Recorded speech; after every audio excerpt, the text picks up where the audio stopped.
কেউ যদি কোনো অস্ত্র ছাড়াই যুদ্ধ করতে চায় তাহলে সেই লোকটাকে পাগল ভাববেন নিশ্চয়ই। এরকম একজন পাগল কিন্তু সত্যিই ছিলেন।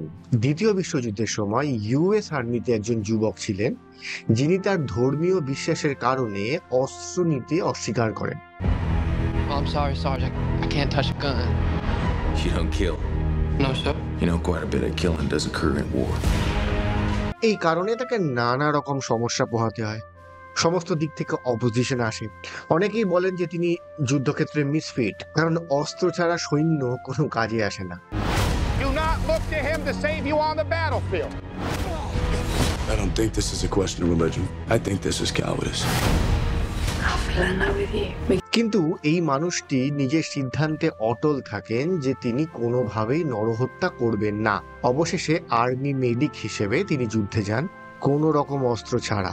You were free to run into the hellfire of battle without a single weapon to protect yourself.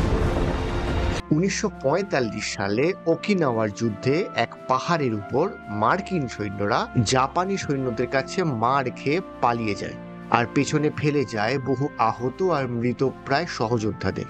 শুধু একজন সৈন্য বাকিদের সাথে পালিয়ে যেতে অস্বীকার করেন। তার হাতে কোনো অস্ত্র ছিল না, কিন্তু বুকে ছিল অদম্য সাহস আর মানুষের প্রতি ভালোবাসা। সেই রাতে সেই পাহাড়ের উপর একা হাতে 75 জনের প্রাণ বাঁচান তিনি। তার নাম ডেসমন্ড ডস। আর এই ঘটনা নিয়ে এক অসামান্য সিনেমা তৈরি হয়। ছবিটার নাম হ্যাকসর রিজ। পারলে অবশ্যই দেখবেন।